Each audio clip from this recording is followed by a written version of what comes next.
I think we're a go. So that's good. So Cool. today on the Street Hockey Life, I have I don't know what to call you now, Brett. A good friend of mine, I'm going to say. Okay, Yeah, uh, absolutely. how about that? Brett Holman. I've been following this guy a little bit. He started actually following Young Legends when we were building the rink. He liked a lot of our stuff, and he had a USA ball hockey shirt on. So I'm like, who is this guy? I got to follow him. And he can tell you the story. One day we were in Leominster. He ref my game. He disappeared to get his gear, and then I tracked him down and said, "Hey, do you mind doing the podcast?" And that's how Yeah, as I'm hopping on the rink, getting ready for the next game. Yeah, yeah, that's yeah, exactly how absolutely. how this goes. So thank you for being here. I appreciate it. Yeah, Awesome. of course. Thank you for having me. I appreciate this, and what you're doing for the sport. It's huge. Absolutely. My pleasure. So tell us a little bit about how you got into the game of hockey, your background, anything you want to tell us about you. Yeah, absolutely. I mean, I picked it up, God, I before I can even remember. So I was three playing down at that little rink in Leominster, playing Chipmunks. My dad was coaching me, and he had played all his life. So it's just in my blood. It felt like as soon as I picked up a hockey stick, it was like it's just so natural to me. But I never ended up getting into ice hockey until later in life. So like my main thing was like ball hockey all the time until I was like a teen and I picked up ice hockey. So I've been playing a lot of ball hockey since God, when I graduated high school, it was like I just kind of relapsed and got back into ball hockey because I was done with ice hockey. So um yeah, that's kind of how it all started for me. I didn't realize how big the sport had gotten until I was out of high school again. And I was like, wow, you can take this in so many different directions. Like you can go as far as you want with this, just like ice hockey. So it was almost like motivating to get back into ball hockey after, playing competitive ice hockey throughout high school. Where did you go to high school, Brett? I went to Lunenburg High School. We're combined with three different schools for hockey because I graduated with less than 100 people, super small area over here. So it's just a bunch of small towns put together. It's Lunenburg, Air, and Shirley, all stuffed into one to make one hockey team to play against all the other teams in Division 3A. Okay, excellent. So when you were growing up, you started off with playing ball hockey first, and Right. then what age did you start getting into ice? So it was like eighth grade, and all my friends are like, "Hey, you got to be playing ice hockey, right? Like you've been playing ball hockey, like you're so good. You gotta put some skates on, like it's time." And I was kind of at the point where I was like, "Oh God, here we go! Like I finally need to learn how to do this thing." So, I put the skates on eighth grade year. Kind of did like some programs to help me out, was like getting a little bit confident, and then my freshman year tried out, made JV, and I was like, all right, I can finally start putting these things together now. But it was just the skating aspect, combining it Of with the course, hockey aspect that was a tough learning curve. Tough. I can only imagine. I mean, did you feel like it was easy to like pick, stick handling a puck when you with Yeah. all the years of playing ball hockey, or Yep. Yep. Positionally, stick handling, passing, shooting, it was all there. It was just the skating aspect. I felt like Bambi out there to start. it's actually a great analogy with Bambi. Yeah, there's Oh a yeah, yeah. I heard along that a those lot my freshman year. Don't worry. That's awesome. So, what was it like? I mean, everybody calls Leominster the Mecca, right? And you grew up Right. in that facility, those facilities. What was it? What was it like there for a 3-year-old all the way up through cadets? What was that like for you, coaching wise, playing, etc.? Um, God, it's it's hard to even describe it, to be honest with you, because going through it with not only my dad coaching me up until I was like 12, 13, 14, but also watching, like I have older cousins that played on the Leominster Americans. My cousin CJ helped created that team. But watching those guys when I was young at that age playing Chipmunks, Penguins, Beavers, um, like just being in that environment and seeing the top competition in the area, and knowing that it was one of the best areas in the country was surreal to me because other teams would come and play us, and most teams wouldn't even be able to hang like at all. We would blow teams out of the water growing up, winning tournaments in Leominster. I feel like the real competition came when we started going elsewhere. Like the Leominster team started traveling further to other areas because I feel like there's different areas that have good competition, but you won't find them until you go and play those local guys that don't travel to you. You know what I mean? Gotcha. Can you break down kind of the lay of the land with travel programs that come out of Leominster? This is kind of a mystery for me. Um, like what are the can I call them junior teams? I guess the youth teams that are travel. What do they look like? What are their names, etc.? I don't. So like the junior teams, God, they've changed since I've been, they've always been changing, honestly. Not only the name, but like jerseys and stuff. Everything changes over the span of years. So when I was young, it was like the Leominster Blackhawks. Like that was a good like Beaver down to like Penguins team that everybody wanted to get on at the time. They usually had like an A team, a B team. Some other teams were when we got into like freshman age, it was like the Titans. There was another team like the Lightning. But those teams would like raise money throughout like all the parents and stuff in order to do things like travel and go to these places. But mostly it's just like self fundraising, to be honest Oh, with you. interesting. Yeah, I mean, in ice hockey growing up, there was always it like you said, it's changed dramatically from I mean, from when I played. Like when I played, it was called the Metro. There was the South Shore Kings, there was the Middlesex Islanders. Just Right. and I think the Kings still exist. The Islanders definitely still exist. But it's just amazing the amount of numbers. And for me, it's always interesting because I always say this is that learning what I've learned about the ball hockey world and the community, I'm like, I would have loved that. I would have loved to play on these travel teams. But do you have a favorite tournament that you recall as a youth player that was Um, is that um, God, there's a lot. When I was a youth player. Does freshman count? Like yeah, I think I sure, was like 16 or 17. sure. So like the head team was like the Leominster Titans. That was like the good team to get on. And when I was 16, 17, I had been playing ice hockey again, so I hadn't been in the ball hockey scene in a while. And my buddy just happened to be like, "Hey, nationals in Leominster, like I'm putting in a team super last second. I'll play with you. We can see who we can pick up." I was like, sure, like why not? Knowing that this Leominster Titans team is in the tournament and they're probably just going to win regardless. I was like, I just want to get back into it and get my name out there kind of thing. And so we're all still wearing cages. I was like 16, 17. We end up making it through the quarterfinals in this tournament. And mind you, we didn't even win this tournament. This was a team that we threw together like 2 weeks before the tournament, just a bunch of guys that we knew from playing ice hockey with. Like some of the guys were wearing ice hockey equipment, just wanted to play and like hang out with us, right? Definitely. And so we end up getting into the semifinals, and here's Team Quebec walking onto the rink, and this team that we just threw together 2 weeks ago. And I just remember we were up or we were tied like 2-2 going into the third period. And my good friend Jacob Morrow, he rolls out of the corner and I'm playing the opposite defense and he throws the ball all the way across the rink to me. And I just one tee it like top right. And we ended up winning the game 3-2. And I was like, I don't even care that we're gonna lose to the Titans in the finals. Like I'm just glad we sent the Canadians home. Like it honestly goes down as one of my like Awesome. favorite memories as like a young guy playing down in Leominster, and then all the Canadian families like upset walking off the bleachers after we scored. It was comical, honestly. In a team that had been put together 2 weeks earlier. 2 weeks in advance. I kid you not. Awesome.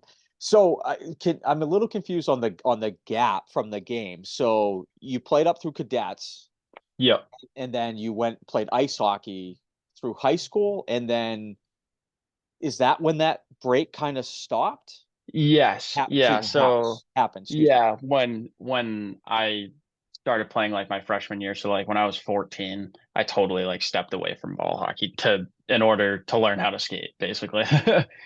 And then as soon as I got the Yeah. whole concept of ice hockey at like I think it was like so my sophomore year of high school, I ended up making varsity because of how rapidly like my skating increased Oh, that it's awesome. freshman year. Yeah, it was super cool for me, super like a big confidence booster. And then my junior year, um, it was like, all right, ice hockey's fun. I don't play any other fall or spring sports, so I might as well get back into deck hockey. And that's kind of when I started picking it back up. How old when you started picking it up again? I think I was that freshman tournament was At 16. literally like the first tournament I had played since I was like 13. I Really? want to say. So it was a good 3 year gap, It and was a God, gap. did I feel it when I got on that rink, and I was like, wow, you can tell these kids that I was playing against had been playing right along, and I could tell that I took a break and I needed to get back into it. Like that was the kick in the butt for me. What's impressive is to be able, and this is a challenge, and I think my wife would be okay me telling this is that she would really like to get in ice hockey right now. Um, but she's afraid of the skating. She says she can't stop. Now, I've public skated with her. She can actually skate. She can. Is she a Bambi? I don't want to get myself in trouble here, but I don't think she's Right, I right. don't think she's a Bambi. I think she just can't stop well. And she's Yeah, the type of person that is not intimidated. She just kind of goes and she'll figure it right. out. But I mean, there's some credit there for you to pick it up so quickly to be able to skate, make a varsity team.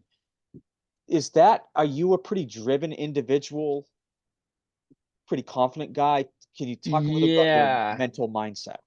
Yeah, so I mean, to be honest with you, I knew that I was gonna step on the ice and I knew it was gonna be like I knew it was gonna be bad. Like I went into it with the mindset is, all right, I'm gonna get my butt kicked. I'm gonna get hit. This is all the things that's going to happen. But like, as long as I just get back up and learn from that hit, learn from that one situation, the next time I get in that exact situation, I'm going to know a little bit better what to do. And even if I can't make that move because I'm not skilled yet, I still have to try because eventually it's going to grab. And I did this one skating program up at Cushing Academy in Ashburnham. It was called Peak Performance. This was run by many coaches. One of the coaches is actually a big ball hockey player too. His name's Kevin Lizotte, unbelievable hockey player. And then my coach from Lunenburg, Eric Short, also was at Peak Performance, and then a couple other coaches from surrounding areas. And it was like the top juniors, seniors, sophomores, and like a couple freshmen thrown into the mix. Um, from each team in the division that I played high school hockey in. And I just remember I was the worst one there. Like from my freshman year into my sophomore year, it was like that summertime when I did this program, and I was the worst one there. But there was a guy there that this will stick with me till the day I die. He said, "At least you're here. At least you're putting in the work." And I said, that's all that really matters. I think it's just a time thing at this point until I grab it and like catch up. I was just playing catch up my freshman and sophomore year so much, but I was driven. I had a vision to get there. It's awesome. What is this? I mean, Brett, that I mean to me, that sounds like a person who you're built for to be successful in life because you'll take on these challenges, you'll accept the outcomes with this mindset that if I keep giving the effort, I'll keep getting better. Was Right. that instilled into you from parents or coaches along the way, or was this something that you just kind of felt like your mindset on life or philosophy on life?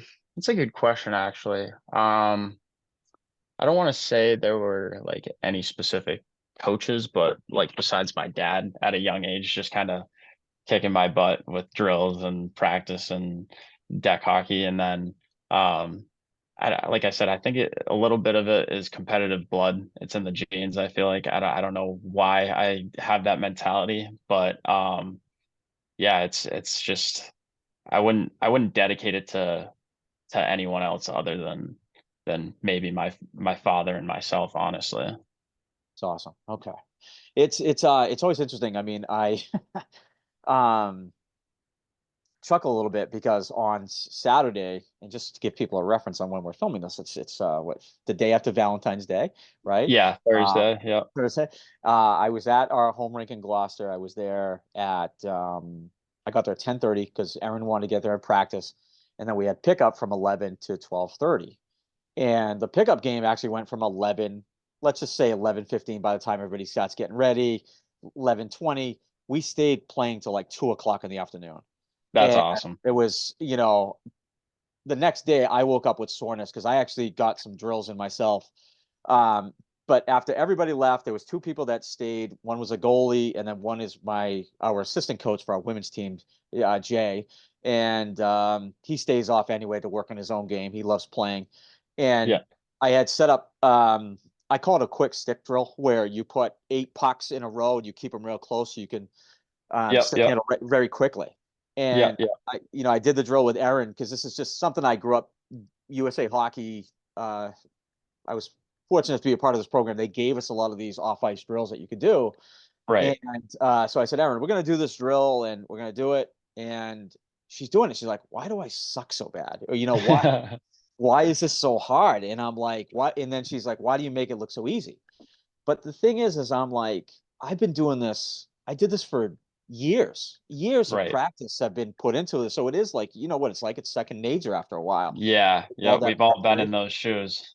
Yeah, absolutely. So I'm like, just keep sticking with it. And it's funny with her, the expectation is you do it once and then you're a master of it. But you know this, Right. it takes years to craft a skill Yeah. and Yeah. master it, I'm still It's, learning. yeah. I mean, me too. I'm trying to learn every time I touch the rink. It's, like the hand-eye coordination, not only in hockey itself, but specifically ball hockey, it's so different. It's so different, right? The ball curves, it bounces, right? You have to play the bounce. Now, if it's 30 degrees and you're using an orange ball, that bounce is going to be a couple feet. Whether it's 85 degrees and you're using that same orange ball, okay, now that bounce is going to be a couple inches off the ground. You know what I mean? So it's just simple stuff like that. And it Excellent. just becomes like second nature to us as hockey players to pick that up because of how much time you have actually like in those situations compared to other people that have never, picked a pass out of midair or a bounce off the ground, right? Absolutely. Absolutely. Great point. I mean, it's funny at the end of our women's season in the winter, it was a pretty cold night when we were getting out of there.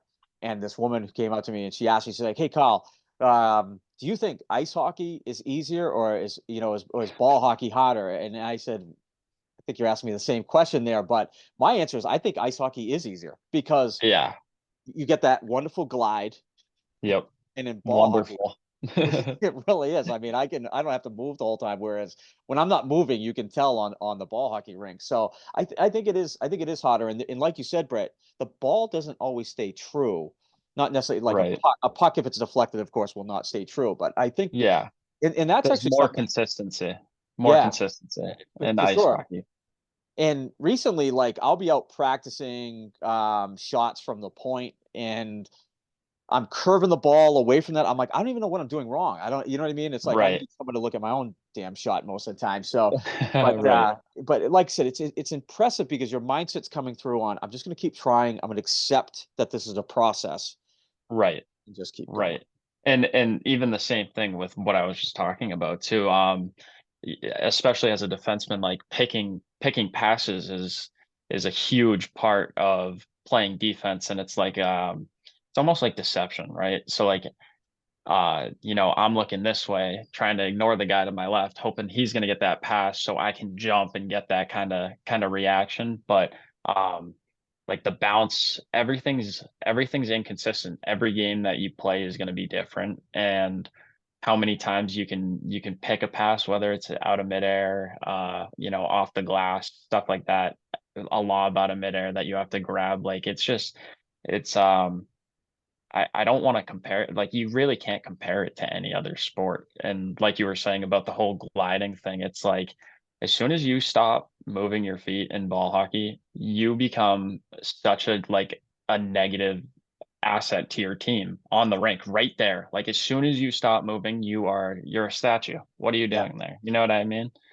absolutely. So And I've gotten beat a few times playing defense, which it's interesting. In ball hockey, I feel like I played more defense. I'm more of I grew up playing a forward, so but I played a little bit of defense in college, and it changed me a perspective of the game actually quite dramatically. So it was a good learning curve. But I've been caught flat-footed a few times where I'm like, oh man, this guy Yeah, just somebody right turns around. you around. Like, Yeah. yeah, I got to keep my feet moving. And there is a difference in endurance. When we had the U18s on for the podcast, they were talking about the amount of cardio, the endurance training that they do. It's impressive what you guys do actually. Yeah, like this winter's very cold for me. I'm like the lowest body fat percentage I think I've ever been in my life from when I went to the check, which was 6 or 7 months ago.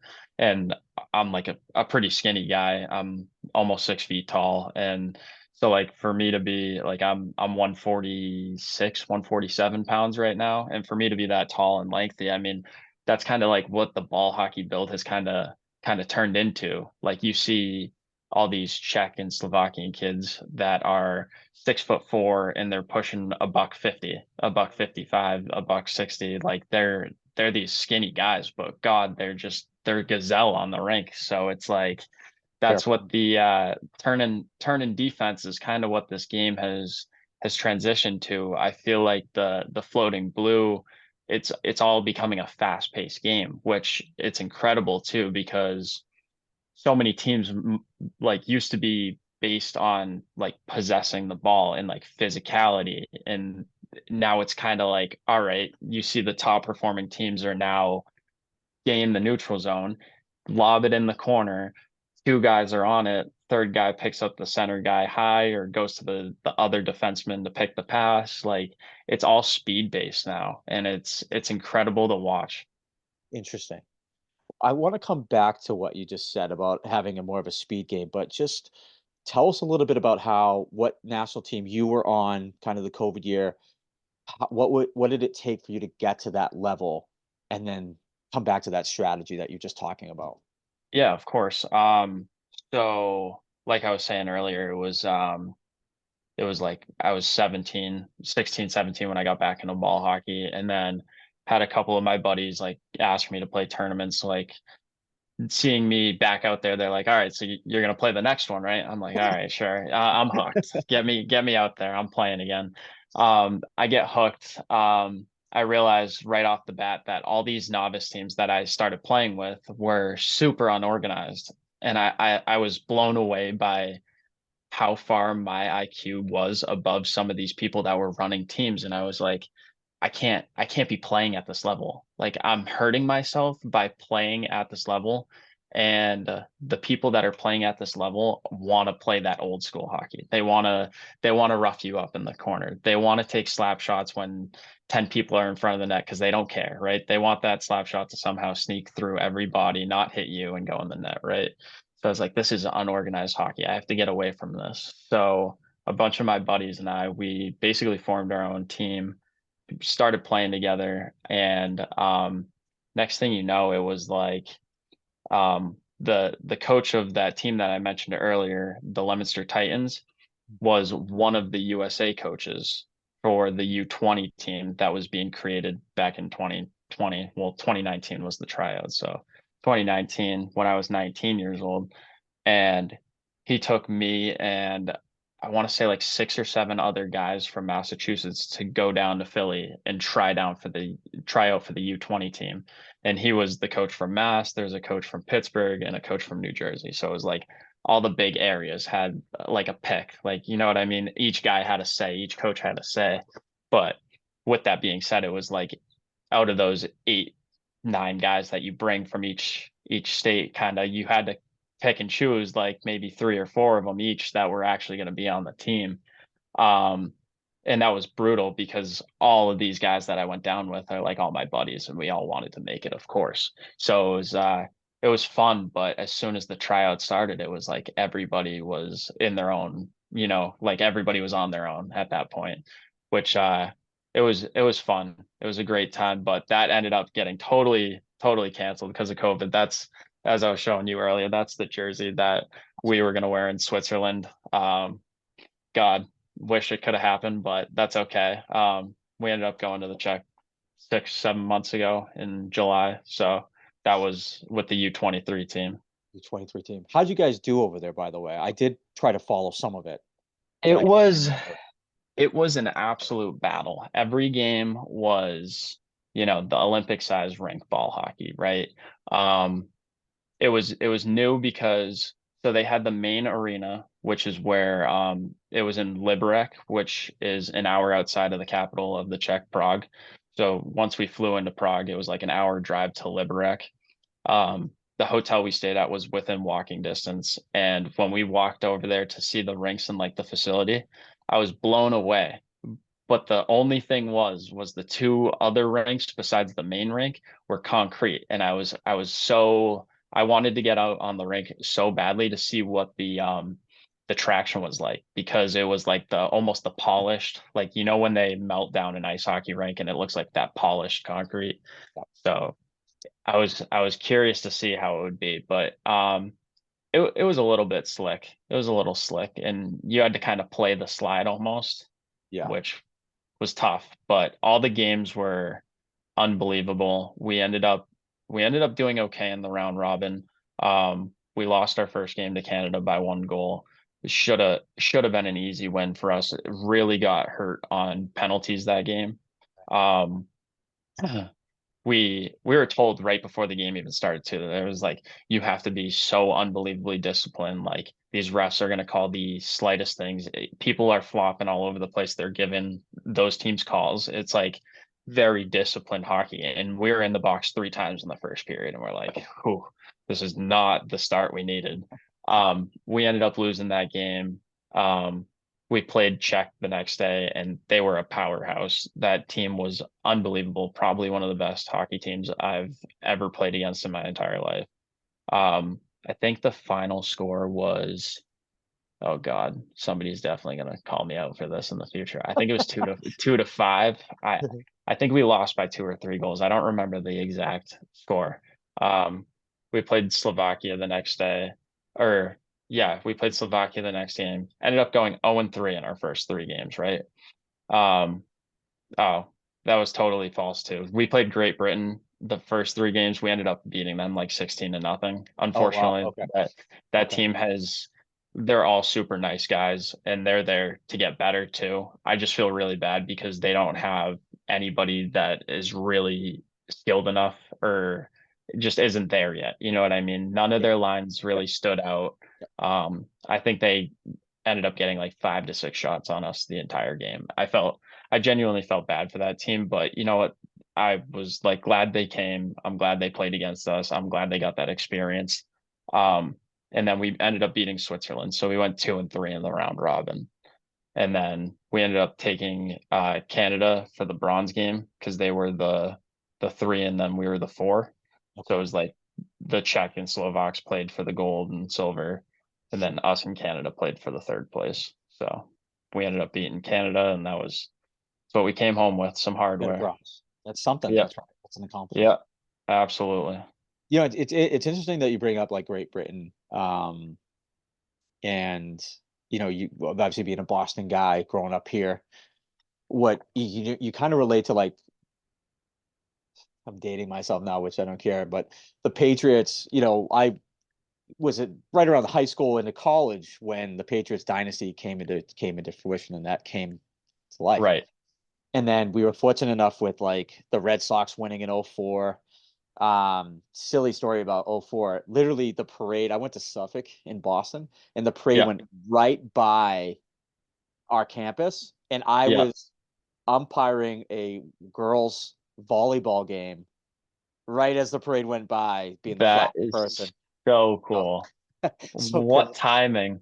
what time? So completely missed the parade, but got some work study money out of the deal. Yeah, right. That's too So, funny. but my point to all this, and then the Bruins come alive in '11, the Celtics won in '08, but it's like I have this theory that's never been tested and probably never will be. But like when other teams start seeing the success of others, now they raise their level, and now Right. they get there. And Yeah. like I said, Great Britain goes to this tournament. Who knows? I don't know what their progression would be if they stick with it. Maybe 2, 3, 5 years down the road, Right. they're your next adversary. So Right. And they're all like, they talked like I brought my girlfriend over to the Czech with us as well. she was saying during like the bronze game of us versus Canada, she's like, all the Great Britain guys were here. They're cheering USA behind us, like talking with Awesome. us during the game. They were super, super cool, good sports off the rink. And, like it's what it's all about.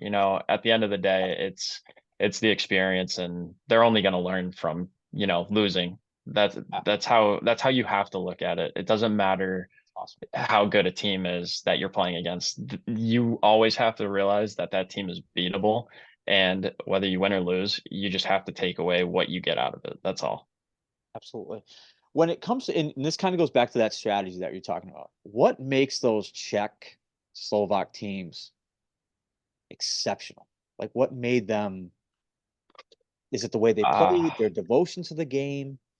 What am I? discipline, So, discipline. It comes down to their their work ethic. It's unbelievable to see a guy that is, 6'3", probably pushing 200 pounds and can basically keep up with me, who has 50 pounds lighter than this guy. And, he's got a couple inches on me. His legs are obviously a little bit longer, but for a guy like that to chase you down and for you to get the ball and have to make a decision within split seconds, that's the difference between the Czechs and the Slovaks that put them above everyone else in that tournament. I thought their goaltending was also exceptional.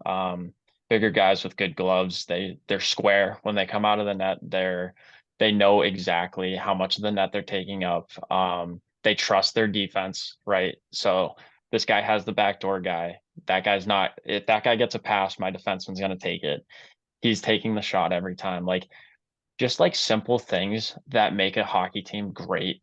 They had it. They had it. They had every guy was in great shape. They must have been training way harder than we were. That's what it comes down to. And unfortunately, like you can only be so talented.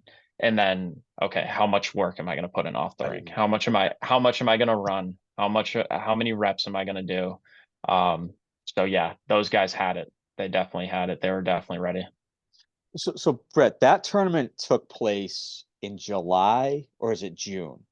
It started at the end of June and then I got home literally July 4th. July 4th.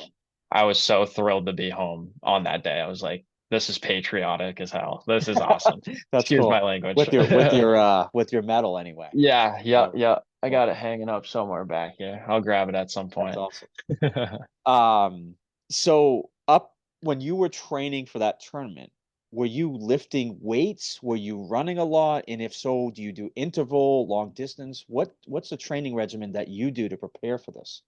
So, I was pushing a lot of body weight things Body at weight. this time. Um, but I primarily was focusing on running. I thought that, I was playing in every league, every local league that I could play in, whether it was like the bottom league, the top league, the middle league, it didn't matter. Like I was trying to get on the rink. God, I want to say like it was probably 5 to 7 times a week where I was playing hockey. Like at least a game a day is what I was averaging. And the games that or the days that I didn't have a game, I would either go play ice hockey or I would go run at the track at our local school. And everyone that I talk to that plays says like long distance it only hurts you.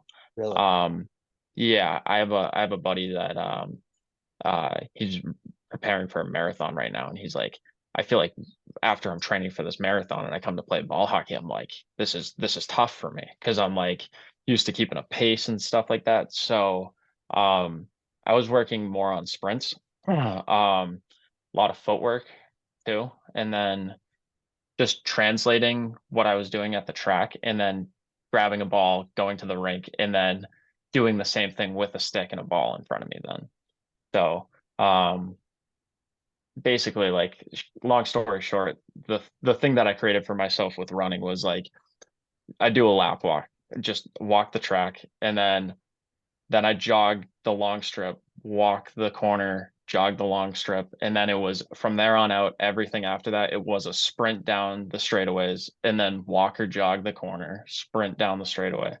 And it was like go, don't stop. Just every rep. I don't even remember how many miles I would track doing that, but it was just keep going. That was the mindset. Like, don't stop. Like, I'm gonna need this. So Wow. That sounds fun. Do you yeah, yeah, it was phenomenal, man. do you like training? Like, do you enjoy that part of the game or not really? Is it a struggle? Um, Personally, I I wish I could say I still loved it like I used to. When I found out that I made the U20 team, I loved it. I was training like all the time, especially in COVID. When COVID hit and we still had like a light shining at the end of the tunnel, like, oh my God, it's still gonna happen kind of thing. Like, this thing's gonna be over in no time. Like, we're gonna be in Switzerland next year. Don't worry about it. It's just gonna get postponed because it ended up getting canceled, rescheduled. Then it was like, all right, it's done, put it to sleep. That's kind of how it was. My training then was so much fun for me. I was so excited. Like, this was the first time I was going to be overseas. This was the first time I was going to Europe. Like, first time just playing ball hockey anywhere else other than, I played a couple tournaments up in Canada back in the day. I actually played with the USDHF U19 team. We had a tournament up in Brampton, Ontario, which was a cool thing I did when I was 18 as well. But I was so excited for the U20 team because it was the ASHI program, which is the USA ball hockey side. And I always saw that as like a little bit more competitive than the USDHF whole program. And there's no diss involved in that. There's no bad sayings or anything like that. I just always thought that the ASHI program had that next level of professionality to it. Absolutely. That's cool. That's interesting. So you mentioned, you play in Leominster. Do you ever play in Fitchburg other than NBHL? Or do you play in their leagues as well, or you primarily stick with the Um, Leominster?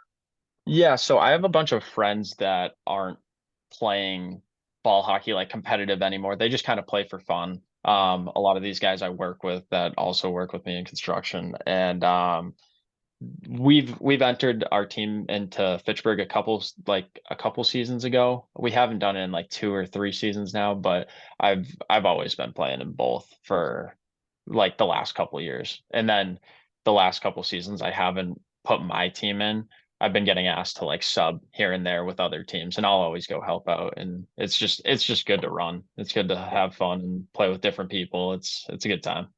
It's interesting that you say that about the long distance, and my assumption is it's Cody that you're referring to. Swift. Yeah, is Yeah. that Yep. okay? Yeah, absolutely. That's what that tournament that we played in. Yeah. This right here. Yeah, We took okay. we took that one. Yeah. Okay. That one is that was he was raising money for the Yeah, marathon. yeah. Okay. Yeah. It's the BWH. I forget what it is. Beth something Foundation. I Beth, forget. is it Beth Israel? It must be. It I, must be. I can't remember. Okay. I can't remember Yes. either. I feel horrible. He We raised could a ton. always look it up. Yeah. Yeah, yeah, yeah. There was another guy I went up to because I'm like, who is this guy? And then I had asked him, are you on the national team? And he goes, yeah, I just made it this year. So for Oh, 2020. nice, nice. Who was that? Do you remember his name? Uh,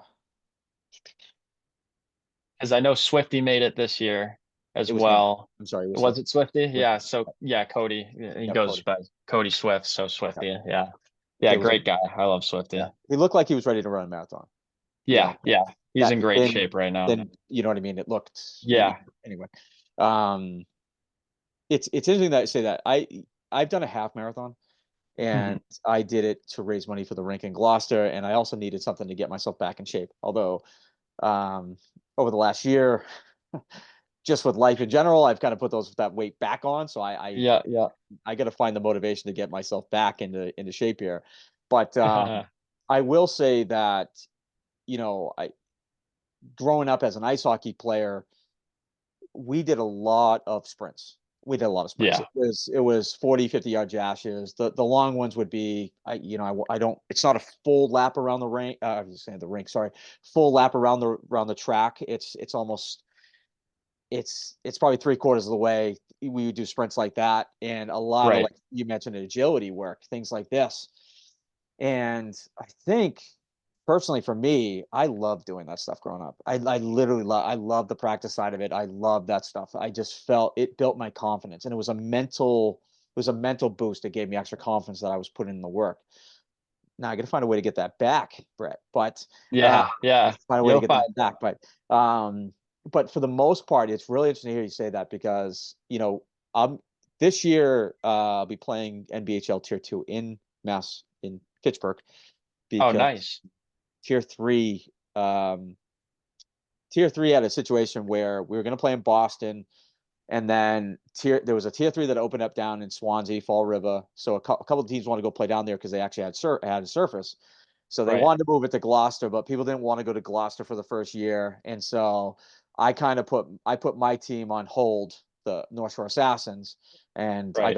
I got asked to play in Tier 2, so I decided to do that to keep me Good. playing. So Good uh, for you. Good for you. That's awesome. Yeah, you know, I'll be seeing you out there. I'm see me out actually there. helping coach a tier 2 team, the Okay, Threes.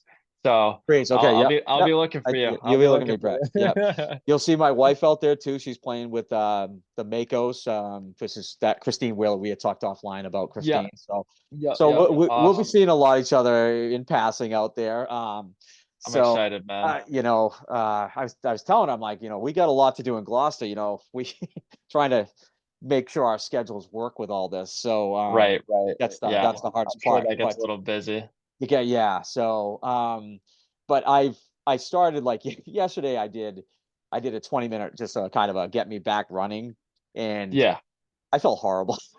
I just felt like, and it was really windy. It was cold. I'm making all kinds of excuses right now for everybody listening, but Yeah, yeah. I did it. I'm like, I just have to get out there and sometimes after a good run, you just feel like $1,000,000 and you're back the next day. And Oh yeah. I That's just need to get, that's through that the, runner's high right there. That sure. runner's high. Yeah. I And I believe in have that experienced it. 100%. I have experienced 100% believe in that. Like if you go out and you just killed it when however many minutes, hours that you set your mind to, you go out there, you do it, and next thing you know, it flies by like that because you're just you're getting into it. You know what I mean? Absolutely. You just get the mindset, you just lock in.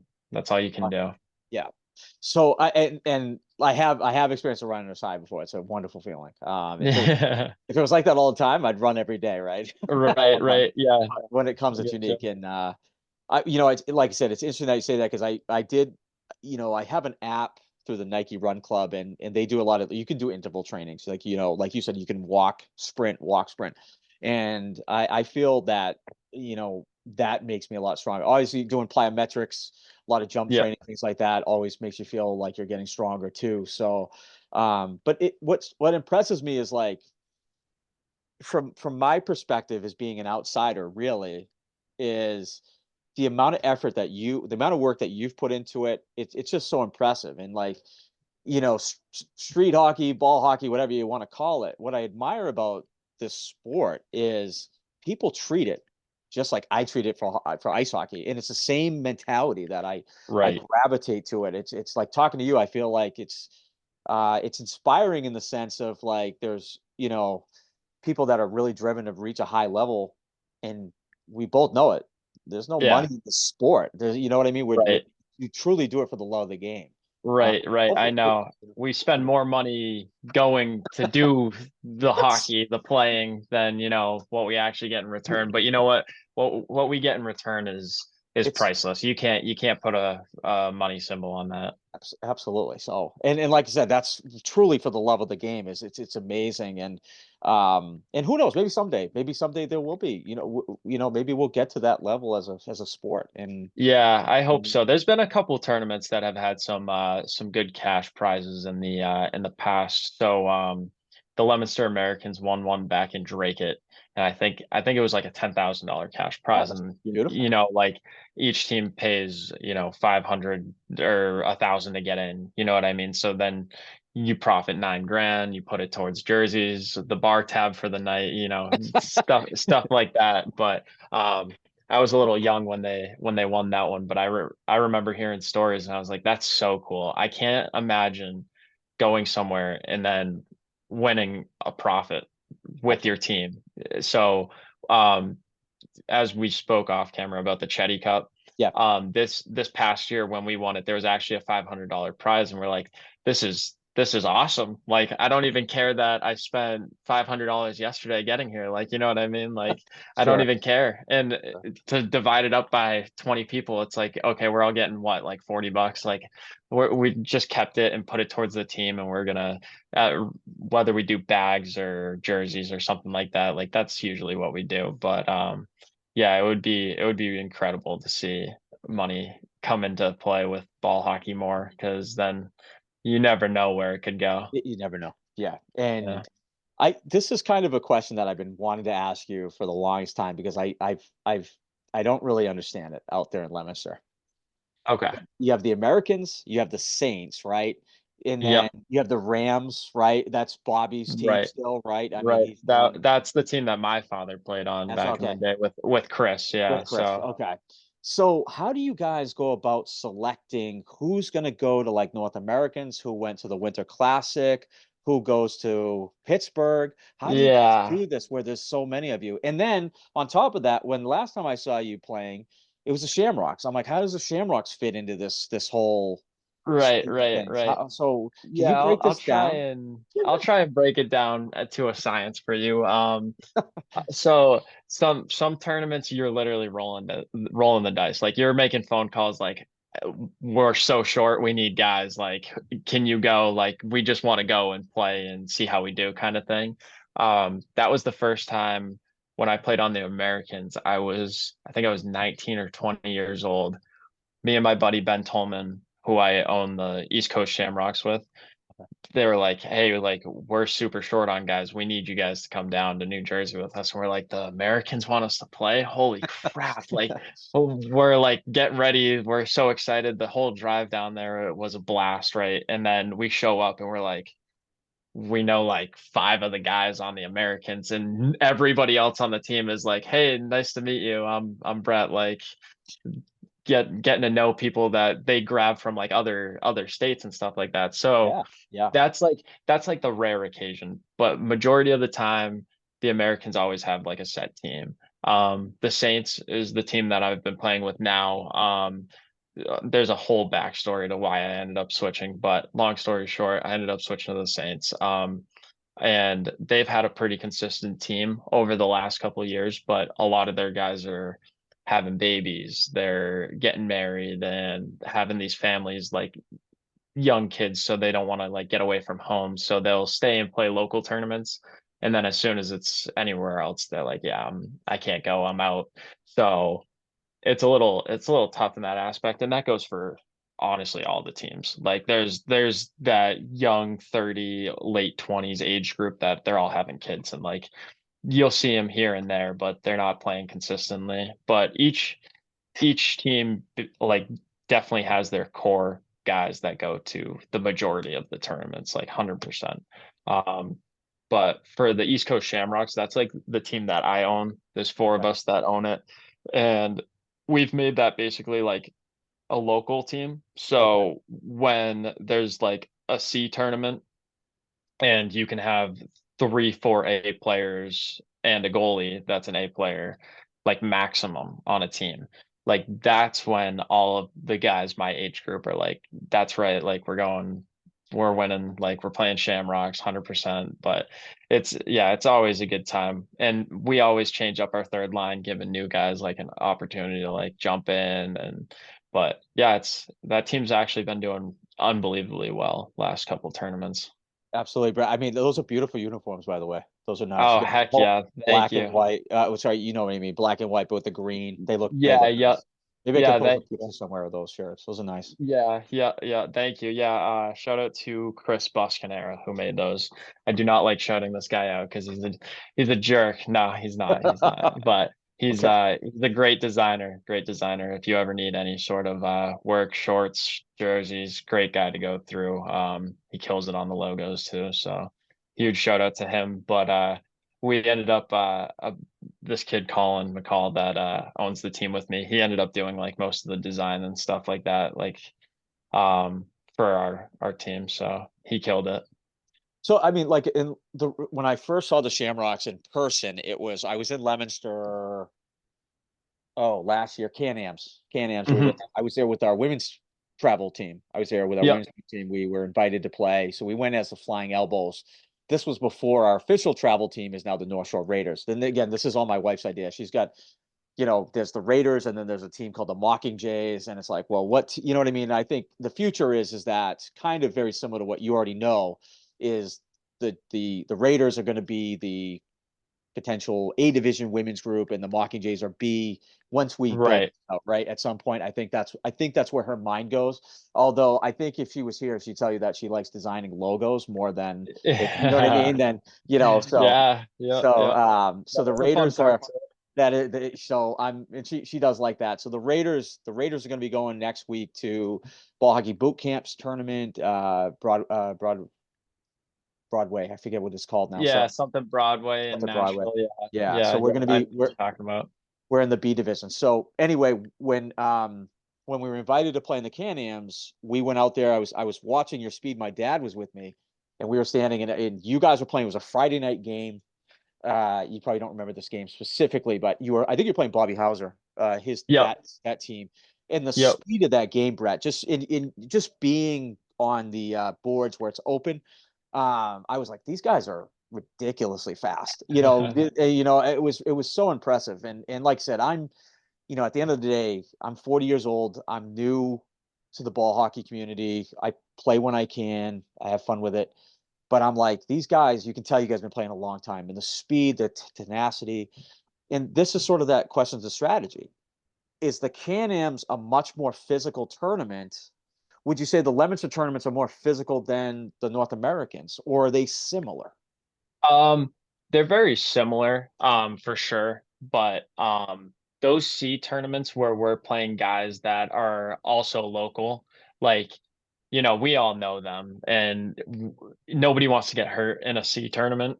Nobody wants to get hurt in general, don't get me wrong. But you're gonna put your body on the line in those A tournaments like North Americans and the club championship in Okay. Pittsburgh, like those big A tournaments. Those are when bodies are getting thrown around and shots are getting blocked everywhere. So for a C tournament, don't get me wrong, that was a very competitive tournament.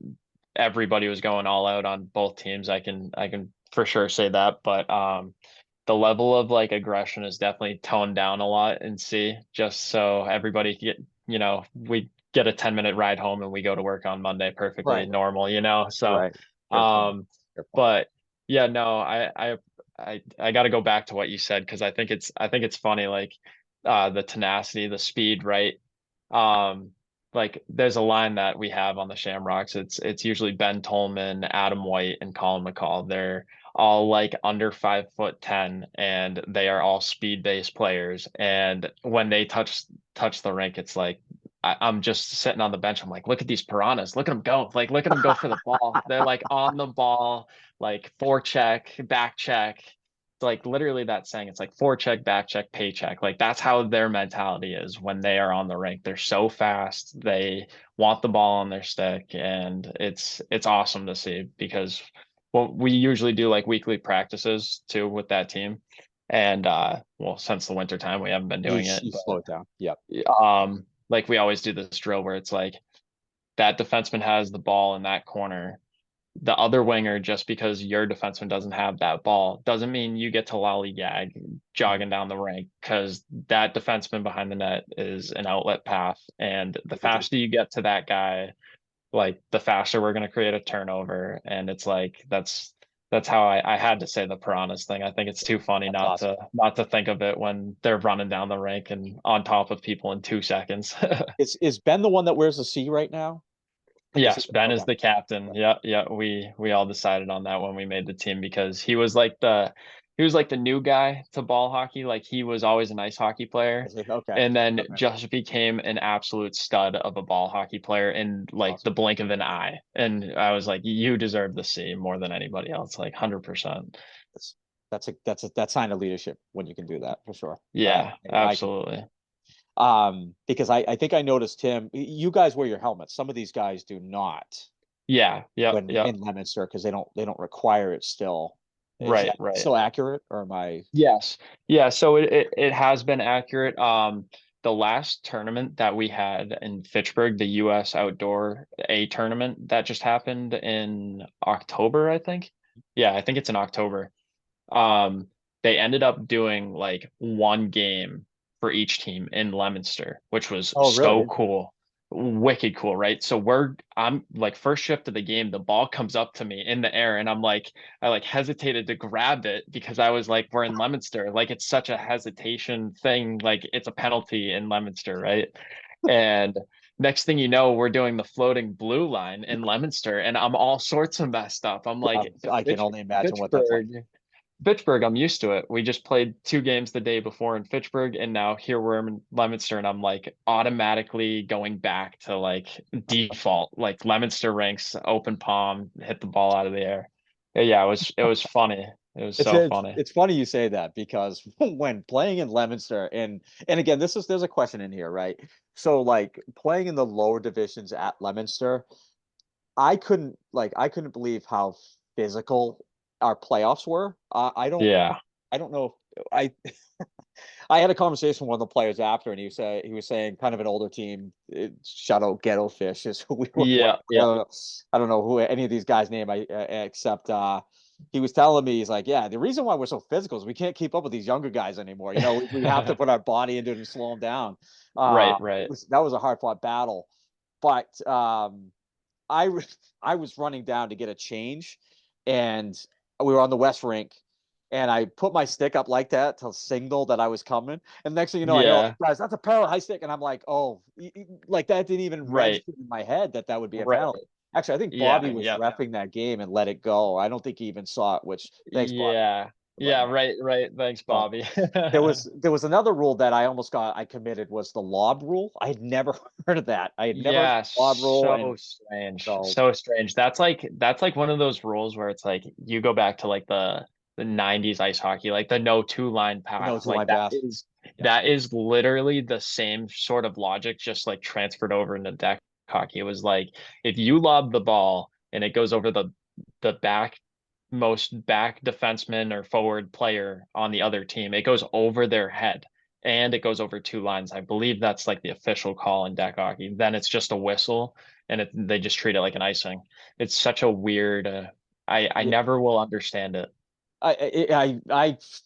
Like Bobby ended up explaining the rule to me, and he goes, "It usually never happens. It's rare that it Right. even happens." Is what he was saying. So, and I always like you said, you go to the rink, you learn new things. That's how I am. I love learning new things. But um, when we were playing in, we actually in 2021, we actually played in the outdoor classic in the novice division. I brought a couple guys from Gloucester and we had some makeshift guys come in from Athol, which I knew nothing of these guys, and they did a great job. It was fun to play with them. Right. They Right. did an excellent job. So, but we played in the novice division, and the gods were there. So a couple of us stayed. We watching Corey Kirsch's team in person. We want to see it, and my dad to this day talks about this play where I think it's Albright Jordan or Jordan. Drew. Yeah. One of them. I couldn't tell you which one. Jordan's the forward. I think it was the forward because the way this Yeah. play was described to me was that he flipped the ball over the defense and then just hauled ass through everybody Yeah. and then went in on a breakaway. I don't know if he scored, but my dad to this day talks about that play. It all goes back to this, growing up. Sorry, I always talk about ice hockey, but it's what I know. You Right. always wanted to be, you want to at least be stocky. If you're small, you want to be stocky, because Right. it's a physical game. You need to be able to skate, and I'm on the smaller side. I'm probably 5'7" on a good day, and much more stockier than I want to be right now, Brett, as I can make fun of myself, man. But you, ice hockey was such a physical game. Do you feel like, and you've kind of mentioned this earlier, but just so I'm clear, do you feel like it's changing where the body types are becoming thinner and almost longer in a way, longer Yeah. shots to get down speed wise? Yeah, absolutely. I think that we're gonna see all these guys that end up having children that are, Jordan Albright. I'll mention a couple other names that are from other states. Mike Andes, shout out Mike Andes. He just made the USA team for the first time, the men's team. He is legitimately 6'4", probably like 165, 175 pounds. Like I don't want to put a number on him if he gets mad at me, but he is a long, tall, skinny, lengthy, can poke check for days. His stick is long. He's just a lethal weapon on the rink, right? Like he's on the rink and you know he's on the rink. Like he wants the ball. He's faster than you. He can get to the ball with his reach before you can. Um, I think that's the direction it's going to go in. And I think that you're going to be able to see the kids that, they play ball hockey. Okay. And then those kids play ice hockey. There's going to be a distinct difference in the two body figures, That's interesting. 100%. That's interesting. Yeah. How tall's Albright? Do you know? I would say he's a little bit taller than me. God, I spent a lot of time with him in the Czech too. You think I would know? I think Because so. If I'm about 6 foot, I would say he's probably 6'2", okay, 6'1", 6'2". He can also dunk. Like okay, we're warming up before like tryouts, and there was a basketball court at the rink, and we're all around just like shooting around because we're just warming up basically. And he is dunking, that's cool. standing underneath the rim, takes one step and is dunking the That's ball. And I'm like, that's you are cool. a freak of an athlete, an That's absolute freak. Yeah. That's really cool. One of the things that we've been doing right now with our women's program is, and this goes credit to my wife wanting to keep playing, is we have a program right now in Saugus, Massachusetts at Hockeytown, which you've probably been to anyway. Oh yeah, driven past a million times. Yeah. So we go up there right now on Sunday afternoons from 4 to 6, and we have a skill session, and then the women play pickup. And Yep. one of the things that we're doing in this program is we're doing some agility work. So like before we even, they warm up, they kind of just show up, and then they shoot around for maybe 5, 10 minutes, and then we go into our warm up, and they put Right. their sticks down and they start doing agility work. And the reason why I'm saying this is because I'm trying to, and it's not just the women, it's the youth divisions too, where we offer these programs where you can come and we'll do agility stuff with you, because I'm constantly preaching, Brett, is like you want to be a better athlete out on the rink. Right. It's more about, like you talked about, that agility, being able to move side to side, quickly transition these things. And that's why the women they actually like doing it. They actually like doing it. Yeah. I don't know if we can get guys to do this type of stuff. But Yeah, it's a little more nitpicky it's with us guys. right. Guys are a little bit kind of like, we know what we're doing, and that's perfectly fine. I'm not, you know what I mean? I wouldn't try to tell anybody what to do anyway. But for the women, it's what I enjoy coaching with them, is they do listen, and they like. The feedback is we like doing this agility stuff. We like to keep trying to, and again, Right. but it's just interesting because, I mean, Ruiz, how tall is he? I'm assuming he's not a big dude. I've met him in No, I person. would say I would say Johnny's probably around 5'10", 5'11". I would say he's about the same height as me, a little shorter probably. Yeah, and he's another phenomenal athlete, obviously. Like Yeah. outstanding athlete. But it's funny that you say that because it's like going back to what you said about like agility with the girls, right? I've noticed that like when people start realizing how important footwork is and how important not only like deception with your feet, like how you're planning your feet, how you're coming into a loose ball, what your feet are doing, like the person that's looking at you that's going to contest you, they're going to play defense on you if you get it first, right? They're reading your body language, right? And what people don't really understand is like, okay, you start doing agility and then you start realizing, oh, I'm doing better in getting to the ball. I'm doing better in the corner. I'm doing better up against the boards, whatever it may be. It's like, yeah, you're getting better. Like you're seeing results because you're putting that kind of agility work in, right? Like, there's a guy that actually plays on the graphics team, which is an A team. Um, Shout out to them. They just did phenomenal in this last tournament, and that's a team that usually doesn't perform very well. They got an older average age for sure too, but there's this one guy. Um, he's like an agility coach. He focuses on speed and acceleration for athletes. And I remember I came across his page one time on Instagram. I'll have to I'll send it to you later in a text message Appreciate it. too, so you can link it to this somehow. Um, he posts all these absurd foot workouts, like like jumping up on a box with one foot, then jumping down on the other side and immediately getting into a sprint as soon as you hit the ground, right? Like all these Yes. different motions Love that it. you don't really normally do or you Love normally it. see, right? And this guy is not like a super talented hockey player by any means, but he's a defenseman on this graphics team. Every time he gets the ball, you have no idea where he's going. You don't know what he's doing. Like he's an unbelievable athlete. Hmm. That's awesome. That's really interesting too. I mean, and like you said, that's what makes us. That's what makes these players, maybe not skill wise in that situation, but um, you know, the exceptions. For some reason I came across. I think where they're celebrating Brad Marchand's his 1000th game. There was a video of him working doing agility, and I'm like, I got to save this. I got to use this as a reference someday. So Right, so right. but like I said, I mean, I personally, like I said, I was very fortunate. I loved doing that stuff. I really truly loved it. So um. I mean, like I said, I was very fortunate that I got this type of training too when I was a youth player, and I've tried to give some of this knowledge back, and will continue to do so. I always say it doesn't matter if there's one kid there, 5 or 100. I'll always try to coach them the best that I can. Right, right, right. Always, That's that's what always my that's all goal. that matters. All that matters. That's like you said. At least you're here. You're showing up, and like you Exactly. said earlier. So Exactly. my last question for you is you kind of hinted on this is it's Leominster again Yeah. playing in the division I did is as you get up into that. What's the highest house league program that they have for men's? Is it A or is it B? To be honest with you, everyone just like I've always called it just A. Okay, We refer to it as top league, top league. A league. I've heard it as B. I've heard it as God. There's a lot of synonyms that go into just describing the uppermost competitive league in Leominster. I truly believe that Leominster has the best competition and always will. Like despite the deck hockey, like OG original rules, right? Sure. I think that will always just be, where these guys like the Americans, all those guys play on different teams.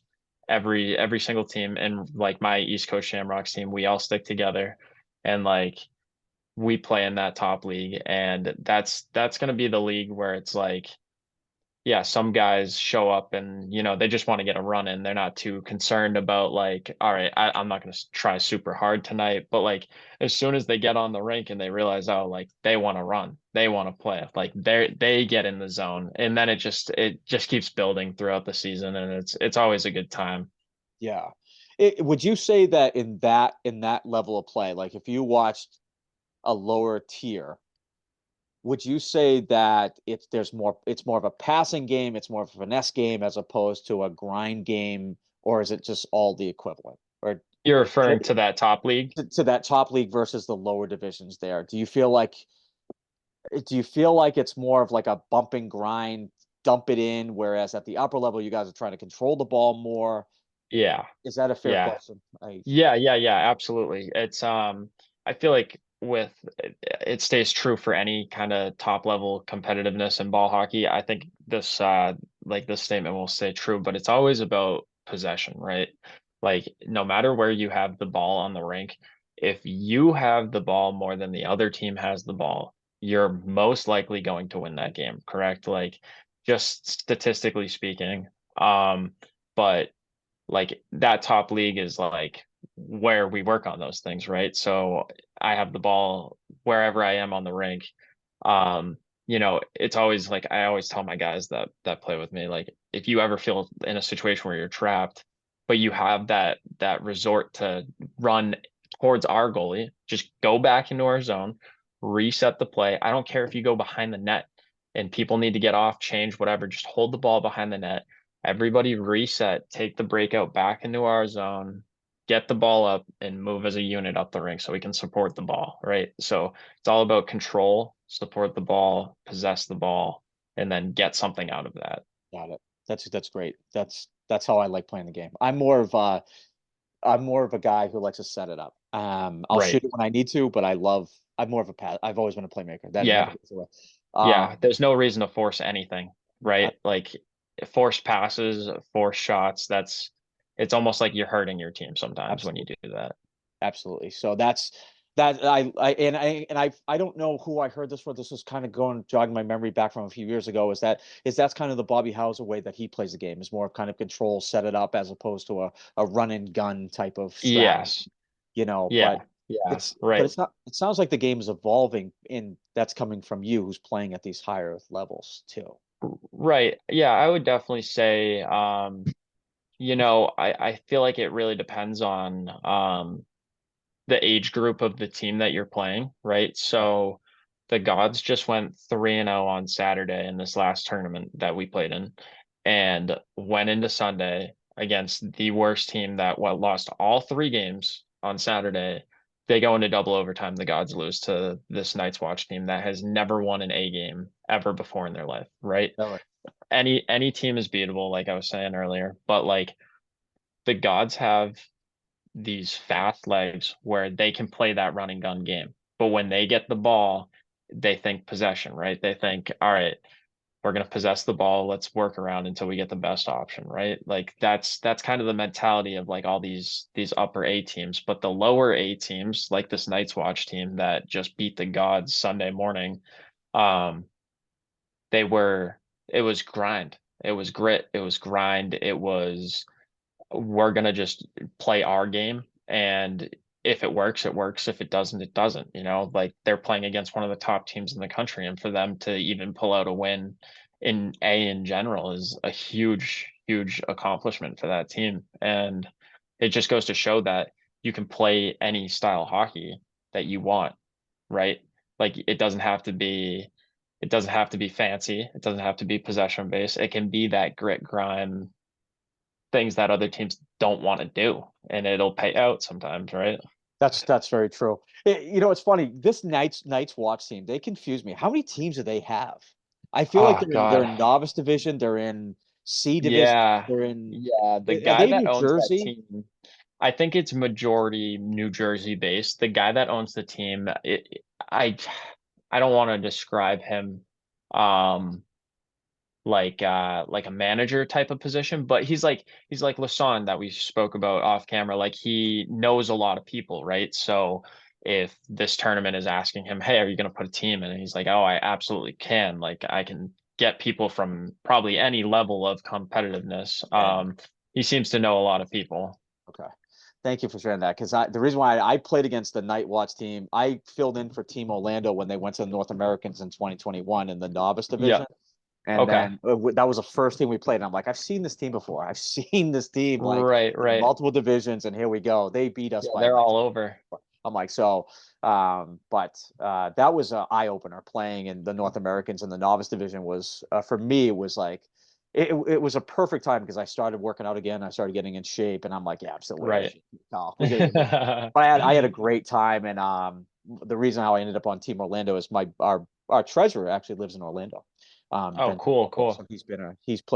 he actually made it to the Milot Cup last year for Team Orlando. They were called the Orlando Mutiny in the Oh, Northeast nice, Milot nice. Yep. Cup. So Yeah. yeah, so he played there, and we've been friends for years. He actually grew up. I mean, we're 10 years apart. So he started in the league when I started the league. I was 20. He was 10 playing, and the rest we became friends and still buddies. He's actually a That's godparent. awesome. So, and he said, "Hey, we need a guy. You mind coming down?" I said, "Sure. Let me ask the boss." And she's like, "What?" And that was before she got in the game. So now we're traveling Right, for her, which is kind of full circle for us, but which is great. right, right, right. Works Yeah. out. So I said last question, but my last question for you is your goal someday to make the national team, or how do you feel about that? And I'm probably putting you on the spot. Uh So yeah, I mean it's obviously like it's I can't sit here and say I've never thought about playing on the national team, right? Like I feel like that's a lot of people's goal, like make the national team. So I said, God, I said last year my goal was to make the U23 team and to win a medal, right? So I checked that off and I was like, what's next, right? Because I'm never satisfied. Like I always want more. I always want whatever the next thing is. So I think yes, I do eventually want to make the team. A realistic goal for me would be the next 2 years get asked to just try out, right? try. Because Okay. that is like a invitational only tryout, right?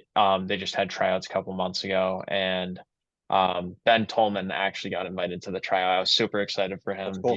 He definitely deserves that. He didn't unfortunately didn't make the team. But another Shamrock of ours played in the last tournament, Brandon Garno. He was a stud on that team, and he unfortunately didn't even make it again either. Awesome. There's a lot of I feel like it's a little bit political, right, with where the coaches are from and who they're Sure. selecting, but you know, to each their own. I'm sure if it was a mass coach, team would have been built, you know, mass based, right?